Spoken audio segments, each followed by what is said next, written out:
Hello, I am Pixel, the Demon, and this is my Iron Fist review. It's going to be spoilery, so if you're planning on watching it and care about that sort of thing, stop now, or as soon as possible. So a little background info. Iron Fist is the last Marvel Netflix series before we get the team-up series later this year, The Defenders. The story follows Danny Rand.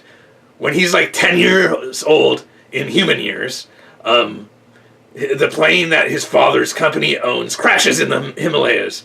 His mega-rich parents both die, and he becomes Batman. Just kidding. I mean, he gets discovered by monks who bring them to their mystical monastery that only exists on Earth every 15 years. He spends the next decade and a half learning Kung Fu, and eventually is handed down the gift of being the next Iron Fist. It's kind of like a Buffy thing, where there's a ton of potential Kung Fu people who can become it, but only one can become per generation, and he's the one who does. He is supposed to protect their mystical monastery from outsiders, especially the Hand. The Iron Fist glows orange with chi, and then he can punch things really, really well. The pathway to Earth reopens, and Danny ditches his responsibility to start his journey in self-enlightenment and... his journey of self-entitlement. The writing was inconsistent, and for the most part, the plot was drawn out way too long and not interesting. There were parts I'd like peppered here and there, but it wasn't enough to keep me satisfied. If it wasn't for the Defenders, I probably would have stopped watching. The characters felt like they had these switches that randomly would get toggled on and off to change their motivations depending on who was writing that episode.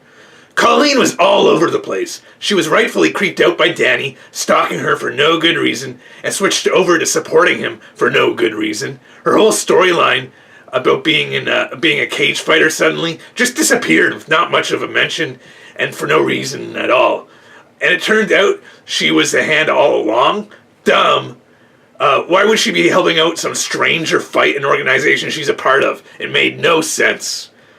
Joy seemed to be one of the most consistent characters throughout the series, but for no good reason, she's suddenly in league with Davos in one of the final scenes, plotting Danny's murder. Is Davos being manipulated by the Hand now? Because Madame Gao feels like she's supposed to be there as well, and Joy has seen Madame Gao at Rand, so she knows she's part of the Hand. So that just didn't sit well with me. Did not make sense. Ward was all over the place, and I get that they were trying to show that he's all messed up from his not-so-dead father ruling over his life and making him do horrible things like dump bodies. I really hope in Season 2 they at least show him trying to redeem himself and do good. Let's see. So Harold Meacham was the only consistent one, since you could tell from the beginning he was going to be a scheming villain throughout the show.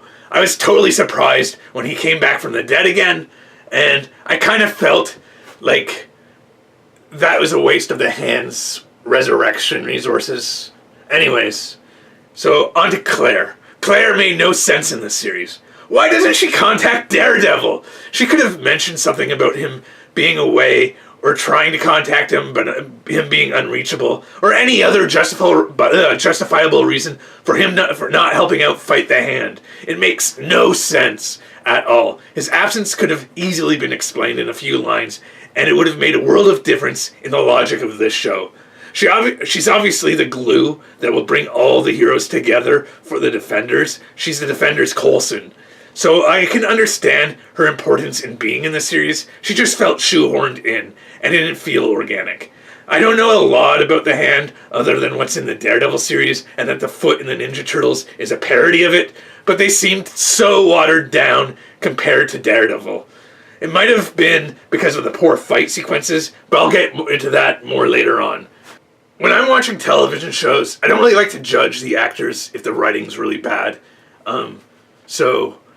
For this show, I don't think they chose the best showrunner, which is often what can make or break a show. Just look at how crappy Doctor Who got after they let Stephen Moffat take over. Scott Buck, the showrunner, has an important job to oversee, that the writing of all episode goes to how he's envisioning the series. Make sure everything is consistent. Things like if Danny says he ditched his cell phone one episode because the hand can track him, make sure whoever wrote the next episode had not given him back his cell phone so that he can't be contacted by it. Like whenever the hand contacted him because they kidnapped the Meachums.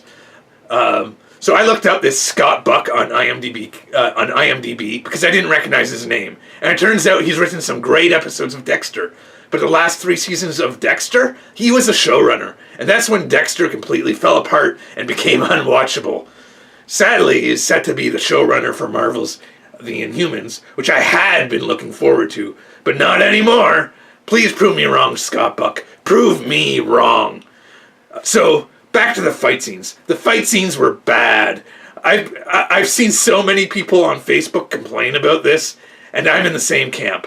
While Googling for the Iron Fist showrunner, an article popped up titled something like, "Why the fight scenes in Iron Fist were so bad." So I quickly skimmed it. Turns out Finn Jones only had a few weeks of martial arts training, and then would be given like 15 minutes of training times before, for choreography before filming a fight scene.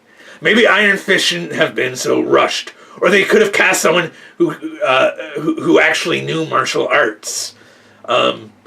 I'm not saying Finn Jones is a bad actor, but maybe he wasn't right for this part. I will say I did sort of enjoy the Drunken Master fight, though it could have been so much better if they had someone trained in martial arts.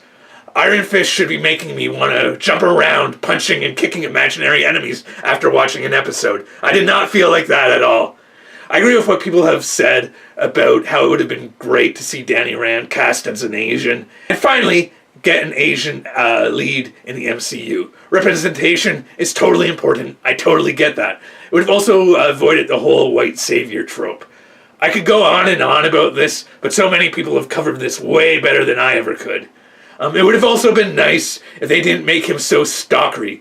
When Colleen asked him to leave her dojo after he tracked her down, he shouldn't have pushed back against it and just left when she asked him to. If some weirdo from the park comes to your work, and you have the right to be freaked out and feel unsafe. It made me feel so uneasy. And they're trying to establish him as having good socialist politics, but this makes me feel like he doesn't respect other people's boundaries. I know he was raised in this weird other dimension monastery, but still, come on, writers. I was raised in hell, and I know better than that. So this series felt like a drawn-out origin story, and that Danny is still becoming the Iron Fist. Hopefully they replace Scott Buck if they end up doing a season 2. I really want to see where they go with Davos and see if he becomes the Steel Serpent like he is in the comics. And perhaps Finn Jones will have gained a lot more skill by then and be able to actually play the Iron Fist with some ability. And perhaps we'll see some of that in the Defenders. And most of all, I hope we finally see him wear the iconic costume. It looks amazing, and some normal guy running around in dirty clothes is far from that. Thanks for watching. Tell me what you think down below. Be sure to hit like and subscribe if you want more content. Links to my Facebook, Twitter, and live streaming apps will be down below in the description. Catch you later!